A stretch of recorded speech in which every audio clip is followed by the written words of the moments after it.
This is our project called Family in the Community. It is a key assessment for Education 180, which means everyone who takes this course will be completing this project. This project's purpose is to help you understand that a family's educational values, their social, economic, cultural, and religious backgrounds have a direct role on the pattern and communication between teachers and the families. We must be able to investigate also the community resources around us to help the families of the students in our classroom in their development or educational needs. So, this is actually a two-part project to work on getting to know families and then helping them find resources in the community. And so for task 1, you're going to have 6 different steps, and you're going to be getting 2 field experience hours. You might not exactly be with the family for 2 hours, but the whole project should take you about 2 hours, and that we're going to give you credit for 2 field experience hours. So step 1, I want you to choose a diverse family in your community. They can be diverse in the family configuration, the sexual orientation of a member of the family, their ethnicity, language, religion, if a member of the family or the child has a disability, anything that makes them a little different than quote unquote average. Something that you as a teacher would probably need to support them within. So if you are struggling to find a family, please let me know, but you can look anywhere in your community. So if you have a job, if you have a church, if you have an organization or a team that you're on, and I start asking around parents, you might not know what diversity they have, but a conversation will get that process started. It may be a challenge, but it's one that NACCE actually wants you to start having these conversations with people to find the family. So it's going to be part of the process. Once you find the family, you're going to have them sign a consent form that will be with at the bottom of the project. So all they have to do is fill it out and sign it, and you'll turn that in at the conclusion of the project. So that's step 1. Step 2, you're going to develop open-ended interview questions. Open-ended means you don't want them to be able to give 1 or 2 word answers. You want to ask a question that's going to help them expand upon the idea. So there are 8 categories you want to include in your questions. So family structure, family culture and background, religion, the work and home balance, the methods of discipline, their views on education, is education something that's a priority in their family? Is it something, everyone in their family is going to college, no one in their family is going to college?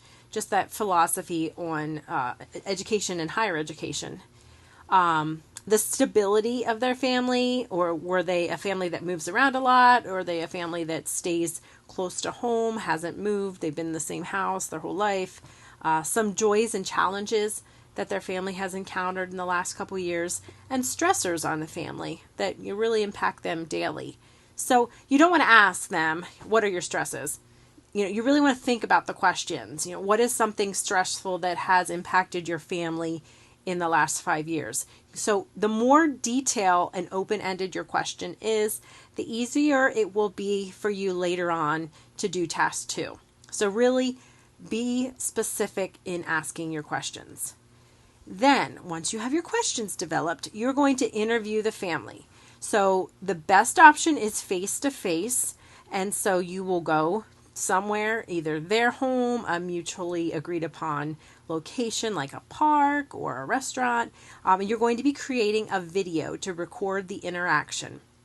So the video camera can be up close. Some families, they don't want the video real up close, so you can, put it back further. Worst case scenario, you can have the video running and you can not be actually filming the family if they don't want to go on camera. But we do need a video record of this interaction. And while you're there, start your timer, log in when you begin your time with the family, when you arrive at their house. And then at the end of your experience, record the time that you are leaving and have the family, some family member sign the sheet. The sheet is down here. So you'll fill in the top. The family will fill in the family information. We definitely want the family to have a child that is school age, preferably the age you're going to teach, so that would be toddlers, preschoolers, elementary school. That's really what we're focusing on here. And then if they do attend a preschool or a daycare or a public school or a private school, if they could list the school and their age or grade level. So just a little bit of information for the family. Then here's where you'll log in the date that you visited, the start time, end time, how many hours, and the parent signature. Don't be worried if you don't get 2 hours, which are required, because the whole project should take you about 2 hours. I would say a good quality interview is going to take anywhere from 30 minutes to an hour. So you can let the family know that. But make sure that they sign your sheet as proof of your time. Then you're going to upload your video to our Padlet board. And you can just click on the word Padlet here and it will take you to our board. You're going to be sharing this video with your peers and watching their videos. So I'd like you to watch at least 3 videos from your peers and then add a comment in the comment section of their video about something that you think would be valuable to know about this family if you were the teacher. So really, as you watch the interview, you want to focus in on that. If I was this child's teacher and this was their family, what would I take away from this interview that would help me help them? Then, after you've done the video sharing part, you're going to write a reflection about the project that answers the following questions. What are the similarities and differences between your family and the family you interviewed? Kind of like that invisible backpack, what is the same, what is the difference? What did you learn from interviewing them? And how can you transfer what you learned to your experience as a classroom teacher of young children? You will Dropbox the reflection, the interview questions that you typed out up here, and the field experience log that I showed you by the deadline in the project Dropbox.